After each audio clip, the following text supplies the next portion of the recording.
Hey, what's up guys? Welcome back to Cars with Cuz, and today we're going to be replacing these headlights on this 2008 Lexus IS250 so we can go from this to this.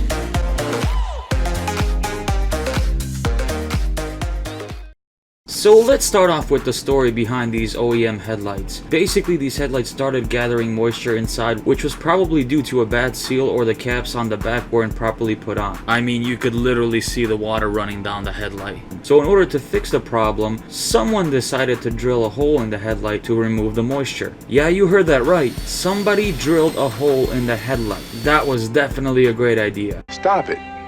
Get some help.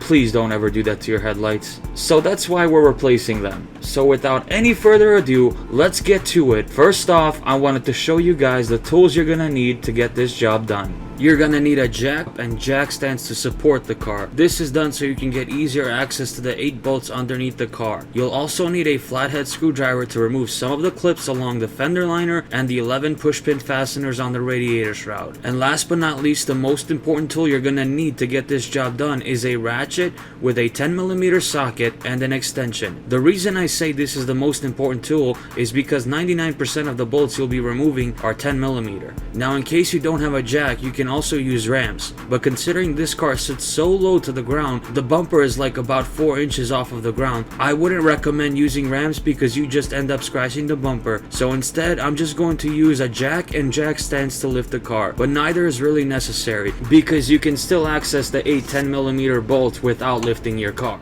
So let's start off this process by raising the car up and placing the jack stands underneath. Now that you have one of the jack stands underneath, you can slowly lower your car. Next, you want to use a flathead screwdriver to remove the 2 flathead trim fasteners inside the wheel well, turning them counterclockwise 90 degrees and popping them out. As you can see, these 2 gave me a really difficult time trying to remove them, and I think that's because the wheel liner was outside instead of being inside like it's supposed to be, therefore making it really difficult to remove. But as you can see, I eventually got them out and we can move on to removing the 10mm bolt holding the side of the bumper. So now just peel back the fender liner and take your 10mm socket and remove the 10mm bolt holding the side of the bumper onto the fender. As you can see, removing a 10mm bolt with the right tools is that easy. Now just pull back the bumper and unclip it from the fender. With that being said, the driver's side is done. You also have to do this to the passenger side as well. And now that you have removed the 4 flathead trim fasteners from both sides of the car and the 2 bolts holding the bumper to the fender, you can now remove the 8 10mm bolts holding the bumper up to the splash guard.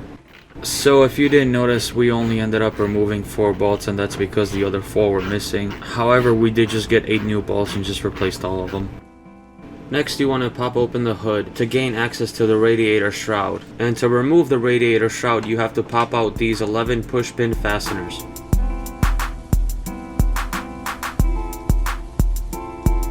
Now that you've popped out all the fasteners, you can now remove the radiator shroud. Now detach the fog light from the bumper and remove the bumper. I would highly recommend that if you're doing this outside on concrete, to have a friend help you remove the bumper, just as an extra precaution to not scratch the bumper.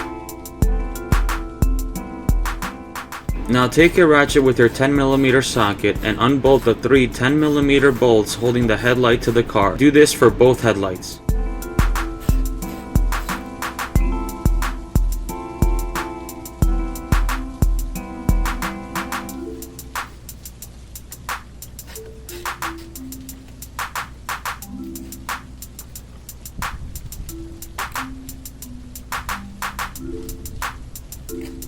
So now you're supposed to be seeing me unclipping the wiring harness and removing the headlight, but I couldn't do that for about an hour, and that's because the wiring harness was so badly corroded inside the connection. However, I did end up actually removing the wiring harness, and before I put the new headlight in, I cleaned the connection with some brake cleaner and left it to dry for about 3 hours. So now that you have the wiring harness detached, you can now remove the headlight. Now before you install your new headlights, you have to remove these 3 screws and the brackets from the old headlights and put them on the new ones, screwing them back on with the 3 screws you just took off. Now that you remove the 3 screws, you can go ahead and remove the bracket. Now attach the bracket to the new headlight and screw it on.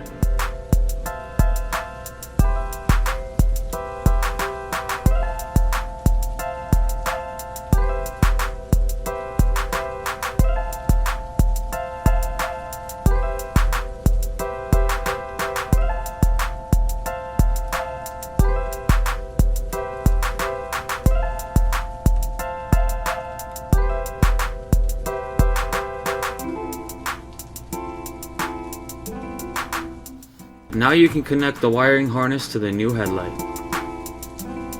Go ahead and install the new headlight.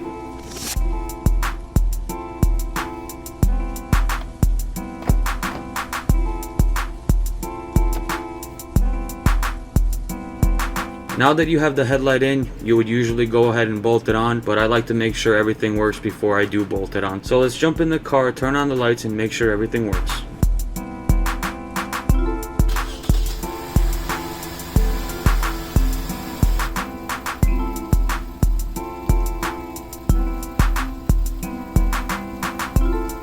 Now that everything works, we can go ahead and bolt the headlight onto the car.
Go ahead and install the passenger side headlight as well.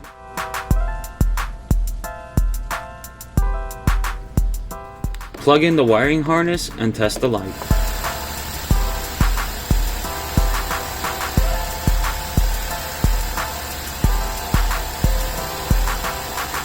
Using a ratchet and a 10mm socket, bolt in the 3 10mm screws holding the headlight to the car.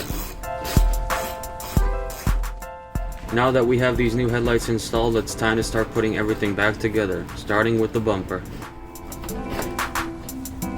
Now attach the bumper and snap it in on both sides to the fender. Now bolt back in the top 10mm bolt, securing the bumper so you can move on to the other bolts.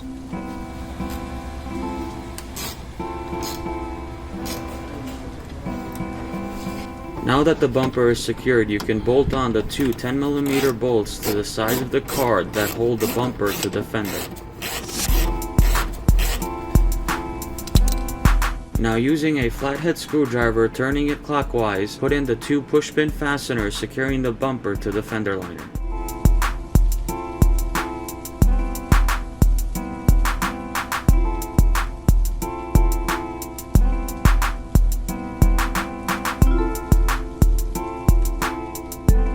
Now using your socket wrench, bolt on the 8 10mm bolts to the bottom of the bumper.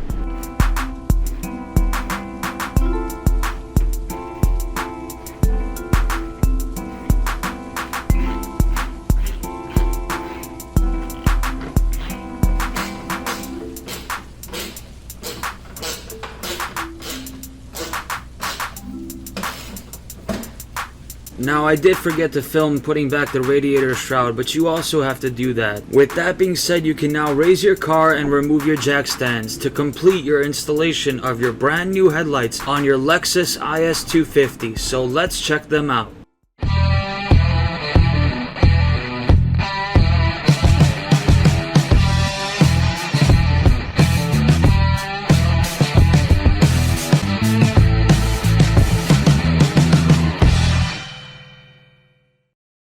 Well, there you have it. Thank you guys so much for tuning in. If you guys like the look of these eBay headlights and you want to put them on your car, then I'll leave a link in the description below to the exact same headlights I used. And if you enjoyed this video, then make sure to hit that like button. And if you're new to my channel, then consider subscribing. And until next time, I've been Cuz, you've been you, and I'll catch you later.